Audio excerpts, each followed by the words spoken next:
This is a story about spring cleaning. And we have a new pharmaconutritional tool to talk about, which is called ZinoGene Plus. The whole point of spring cleaning is that it's not cleaning that you do all the time. It's not a regular thing.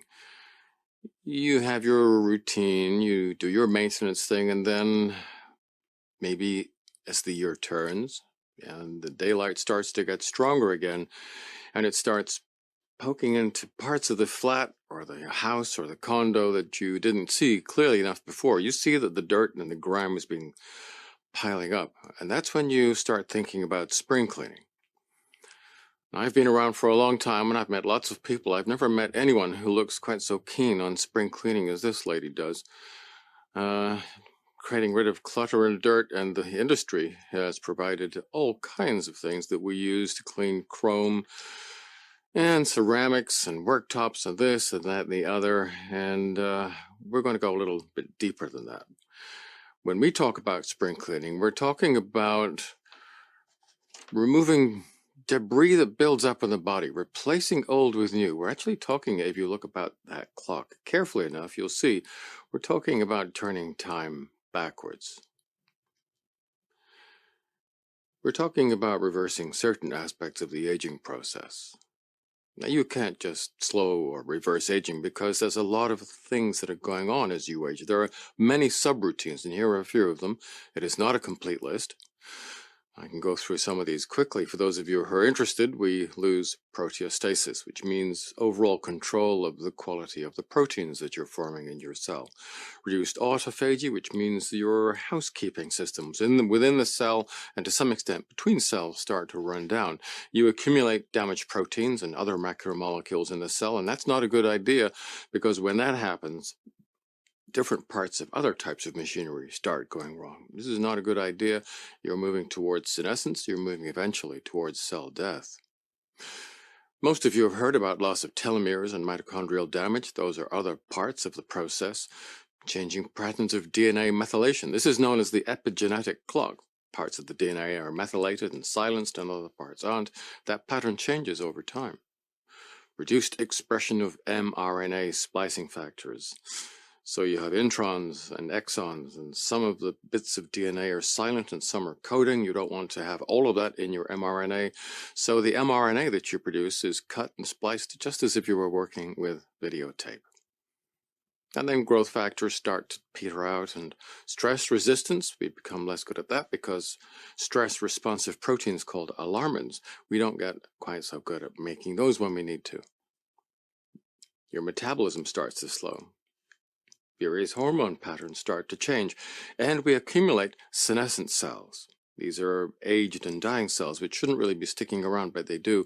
And perhaps we run out of stem cells. Those are the cells that are formed in other parts of the body, in the bone marrow, which would normally be on hand to replace the damaged cells, but maybe none of that is working terribly well. Anyway, turns out that all of these subroutines are slowed, impaired, and damaged by three factors, and those are the things that you see in the bottom line marked out in red: increased chronic inflammation, type B malnutrition, and dysbiosis. And you've heard me talk about all those things before, and those are all caused by the modern ultra-processed diet, which is why we have such terrible public and increasingly individual health in society today. It turns out that if we can reduce those problems of inflammation, type B malnutrition, and dysbiosis, we can make everything better, but that won't necessarily deal with this issue of accumulating senescent cells and having not quite enough of the stem cells that are needed to replace the aging cells. Until now. Now we actually do have a new tool that we can use to address this very problem. Time to define some terms. What are these senescent cells? Well, cells will continue to function for a while. Many of them have a finite lifetime, and as they get towards the end of that lifetime, those cells which are operating properly and correctly will switch on what is known as the apoptosis sequence. They commit suicide. They remove themselves from the stage. Thank you for your services. The problem is that some of these cells, they get towards the end of their life, and they do not switch themselves off. Instead, they stick around.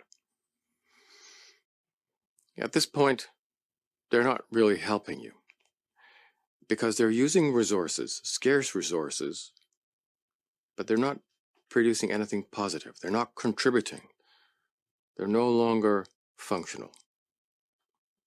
They produce inflammatory factors. This is known as the SASP, the senescence-associated secretory phenotype. Basically what that means is these are pumping out compounds, messenger compounds, which fuel local inflammation. And that in turn leads to increasing damage to local tissues, and not a good thing to have because it can also accelerate the growth of cancers. So it's really not a good idea to have too many of these senescent cells accumulating inside your tissues and inside your bodies. And in fact, the increase in senescent cells that generally does occur as you get older, especially if you're getting older in today's deeply unhealthy culture, it drives all of those aging subroutines that I listed in the previous slide. And those numbers 1 to 15, well, there are some of the scientific references to support this. There's a whole lot of scientific evidence to support this. So let's see if we can't find a way of removing those senescent cells and lightening the load. To do that, we can use tools which are called senolytics. These are compounds which very specifically kill off and remove the senescent cells while leaving healthy, functional cells unaffected. Do they work? Is this just a fanciful concept? Can we turn it into reality? Well, I think we can. There is a lot of preclinical evidence showing that if you use the right senolytic compounds, you can delay, prevent, or alleviate frailty, and all those other conditions that you see in that list there. There seem to be some huge health benefits. We're talking about serious life extension. You can improve brain function, cognitive function, so that the aged animals that receive these senolytic compounds clearly are thinking better and faster. In fact, it turns the clock back to their middle years, in some cases even earlier. If it was just preclinical data, I don't think I'd be standing here. I wouldn't be convinced. But now, what we see is clinical trials starting to produce results. And in the early pilot studies, using senolytic agents, the results show that the numbers of senescent cells in the tissues are reduced. There is reduced inflammation and reduced frailty. And the results have been so promising that further clinical trials are now underway in treating type 2 diabetes, idiopathic pulmonary fibrosis, which is a very unpleasant respiratory condition, Alzheimer's disease, osteoarthritis, osteoporosis, eye diseases, and a range of other clinical diseases. These compounds have a lot of clinical potential. So what do we do? What are these compounds? Where do we find them? What are they? Well, there's a lot of synthetic pharmaceutical approaches that are being examined. So dasatinib is one, which from your name you can tell it's biological. Navitoclax, geldonomycin, they just roll off the tongue, don't they? And then some familiar names such as digoxin, novalbane. These are old cardiac glycosides that we use to treat conditions of the heart, but it turns out that they have some senolytic activity as well. Some vaccines are currently being trialed. That's very much ongoing at the moment. And some researchers are using very interesting very complex nanoparticles to deliver microtoxins to senolytic cells. You can find a lot of research like this if you go peering around in PubMed. I'm not convinced that this is the way to go. I think that with all of these synthetic, man-made approaches, there is always, and we know this from the pharmaceutical sector, the risk of serious toxicity, serious adverse effects. No matter how good the science, we're throwing very clumsy synthetic spanners into the incredibly complex working of the human metabolism. I prefer to work with natural compounds. And it turns out that there's quite a few of those which have really very good senolytic activity. Many of those are polyphenols. Fisetin, quercitin, luteolin, curcumin, others. All of these are polyphenols derived from various fruits, vegetables, and spices. And there are a couple of alkaloids currently in the frame as well. Piperine, one or two others like that. Piperine is an interesting compound. As its name implies, it's from Piper longum, or the long pepper. And all of these compounds, the polyphenols and piperlongumine, have a whole range of other very interesting and really important biological effects in the body, which, as I said, you can find if you have an interest in this sort of thing by using these words as search terms in the PubMed database. What the data increasingly shows is that the senolytics work best when used in combination. And that's been very much in our thinking when we put together ZinoGene, which combines a range of these natural senolytic compounds. Aren't we forgetting the stem cell? You might be asking yourselves. No, absolutely not. Foremost in our thinking. The problem is that stem cells are really, really complicated. You've got embryonic stem cells, neonatal stem cells, adult stem cells. You've got unipotent, multipotent, omnipotent, pluripotent. And if you are a scientist working in this area, you can take stem cells and transform them into pluripotent, which, as the name implies, gives them a whole range of functionalities and abilities to work in different tissues. But we don't do anything as complex as that. We're simple folk. And what I prefer to do is to work with the adult stem cells that all of you already have in your own bone marrow. The only problem seems to be that as we get older, and at a time when actually we could use more of these stem cells, those stem cells just stay waiting for the call, which they don't hear. They just rest in the bone marrow, where they're not really doing much good to us. And this is where the second part of our equation comes into play. I've long been interested in this issue, whether we could find a way of sending a call out to those resting stem cells and telling them to get active, go into the tissues where they are actually needed. The answer is yes, we can do that. What does it take in order to achieve something like this? It takes Fucoidans. These are very interesting compounds, polysulfated oligosaccharides, that we derive from seaweed. They're non-stick compounds. These are the compounds that make seaweed so very slippery. So what do these Fucoidans do? They are able to displace these resting stem cells from the bone marrow, from their long sleep in your long bones, and reconfigure them. There is some evidence to support this in such a way so that once they hit the circulation, they are ready to get their hands dirty and go to work. There is some evidence to support this. This comes from Japan, where these Fucoidans have been shown to improve the body's ability to repair damaged tissues. So in periodontal disease, they've been shown to encourage the re-anchoring of teeth that had become loose. This is quite a complex issue, and this may not all be about tissue repair, direct tissue repair. Other mechanisms are at play here, but this is very promising, and it's very much part of our thinking here. The Fucoidans are also being looked at in terms of their applications in other non-communicable diseases, such as osteoporosis, vascular and eye diseases, and they also seem to be extremely helpful in assisting people to deal with the otherwise unbearable adverse effects associated with chemotherapy. And the Fucoidans inhibit biofilm. This is also part of their non-stick, Teflon-like characteristic. Now, biofilm is important because this is what develops as bacteria grow in parts of your body where they should not be growing, such as on your teeth. Plaque, which grows on your teeth in between brushing, is biofilm. Bacteria produce the biofilm and it allows them to stick on the teeth, it allows them to thrive and grow, and when they grow to a certain point they start producing acids, and that's what erodes your teeth, and that's also what contributes to periodontal disease.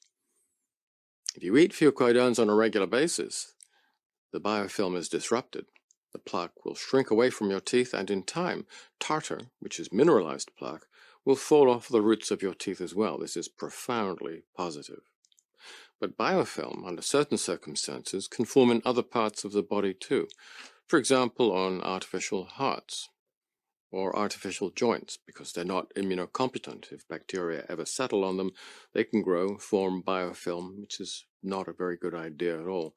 And from my way of thinking, Fucoidans' ability to inhibit biofilm may well produce other benefits in the body. This is not yet proven. It's something that is being actively researched at this moment in time. So the general approach is this. As we get older, we're accumulating more of these senescent cells, which you do not want too much of. We want to try and brush them away with the senolytic, the natural senolytic compounds, the polyphenols from all those fruits and spices. And then what we want to do is to replace them with new cells, shaken loose from your bone marrow. Very experimental. We're looking way out over the edge of what is already known here. We're not quite sure what we're going to see, but I'm interested in finding out. I'm very excited about what I think we're going to find out. But it isn't just necessarily a sprinkling. Think of this as something you can do in autumn, in the winter, perhaps in the summer too. This is just the beginning of something very new, something that could turn out to be very big. Quite an adventure. I hope you'll join us. Thank you. Welcome to the future. Welcome to ZinoGene. A mixture of seaweed, turmeric, onion, and strawberry is going to turn your clock back. Ridiculous. Or is it? As the years and the decades pass, ineffective and obsolete cells, called senescent cells, accumulate in our bodies. Senescent cells use up precious resources.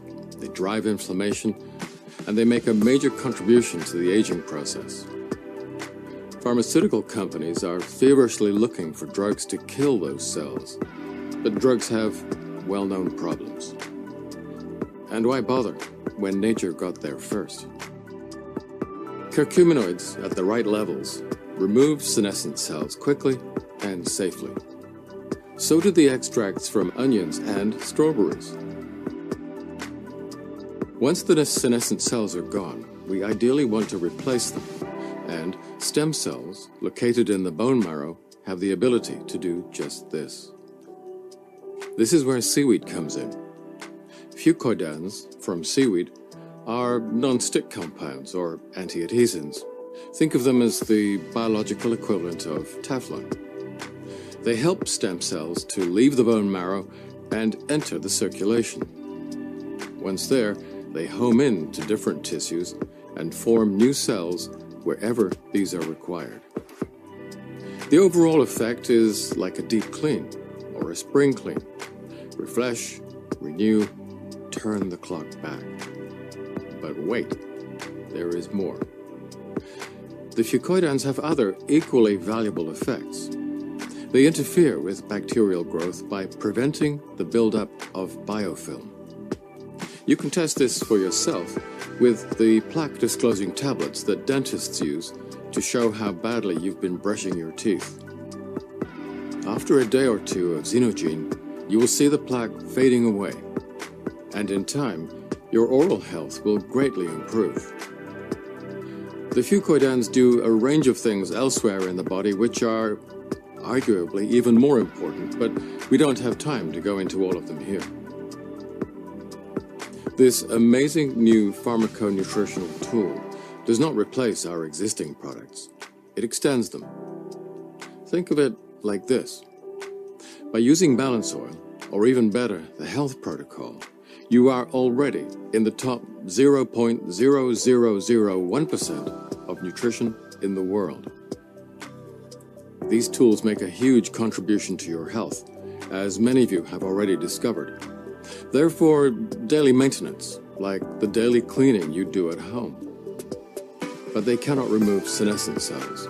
So once a year, as the daylight strengthens and you start to notice bits you didn't quite get clean enough, you go into spring cleaning mode. ZinoGene is a spring clean for your body. And if you want, a summer clean and an autumn clean too. Welcome to the future. Welcome to ZinoGene.